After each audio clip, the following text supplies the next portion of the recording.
And we're back. 5:14 is the time. Our top story this morning, word that Senator Ted Kennedy died overnight at the age of 77. We've got a couple live pictures to show you here. On the left-hand side, flags at half-staff there at the U.S. Capitol. And on the right-hand side, live pictures from Hyannisport, Massachusetts, where Kennedy died at his vacation home.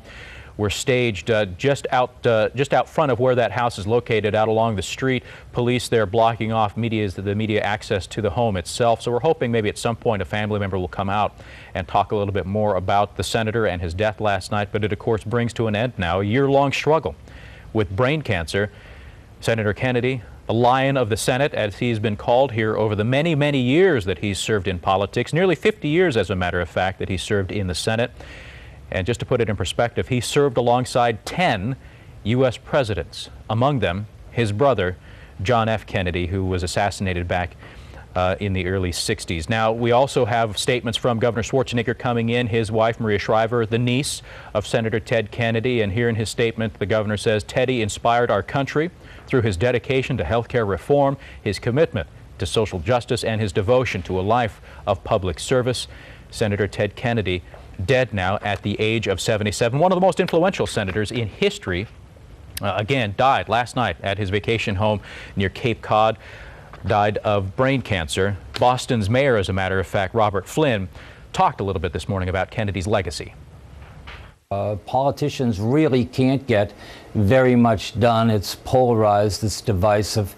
And I think that's the biggest legacy of Teddy Kennedy. He could cut a deal, and he could make sure that if he didn't get the whole loaf, at least the people that he represented got a half a loaf anyway. President Barack Obama also has issued a statement this morning. He says the United States has lost the greatest United States senator of our time.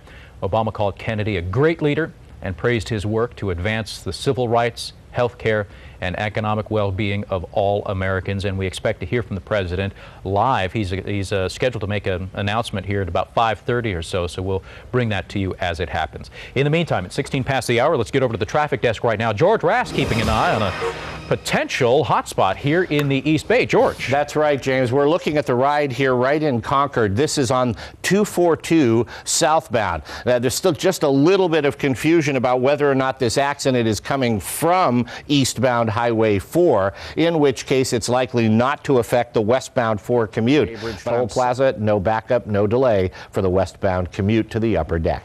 James.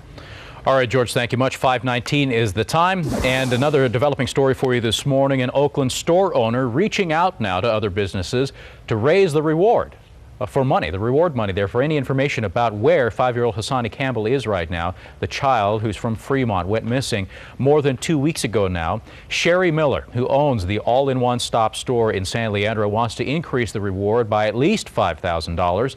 Miller thinks the current reward for $10,000 just isn't enough. Take a listen. I'm involved because it's a 5-year-old child needs to be brought home, and I just ask all the businesses out there, help us. You know, if you can help us with flyers, if you can donate a venue to us, if you have an item you can donate for the auction. Every little bit helps. Me, as a parent, I wouldn't leave no stone unturned. You know what I mean? Because it's a delicate situation, and this boy been missing for too long. Campbell was last seen in a parking lot of a shoe store in Rockridge back on August 10th. Police say his foster father, Lewis Ross, was the last person to see the young child alive. We're going to be following this story until there's some new developments in this, so stay tuned here to KRON 4. We'll have updates not only on our broadcast, but online as well. In fact, on KRON4.com, we've got stories, we have links.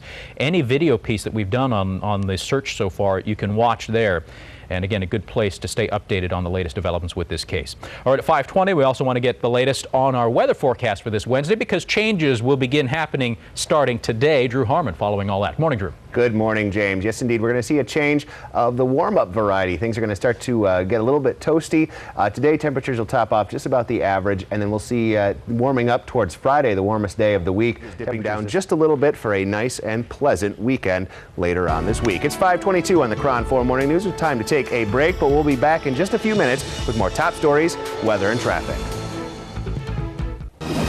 So welcome back to the KRON 4 Morning News, tracking what will most certainly be a hot spot, even though it's not much affecting traffic right now. Southbound 242, 3 of 4 lanes are shut down just south of Highway 4, where a big rig overturned. The rig was carrying 12 crushed cars, which are also sitting on the shoulder of the roadway. All of this has to be cleared. The truck has to be righted. Those 12 cars, they've ordered a tow truck and a forklift and a lowboy to get the roadway cleared. It's going to be a big mess. KRON 4's Yoli Yesepis is just minutes away. James? George, thank you very much. And also just another reminder, the top story we're following this morning comes out of, well, a couple of places, Washington, D.C. and Hyannisport. On the left-hand side, Senator Ted Kennedy's home in Washington. On the right, his vacation home in Hyannisport, Massachusetts. The senator died overnight at the age of 77, succumbing to brain cancer.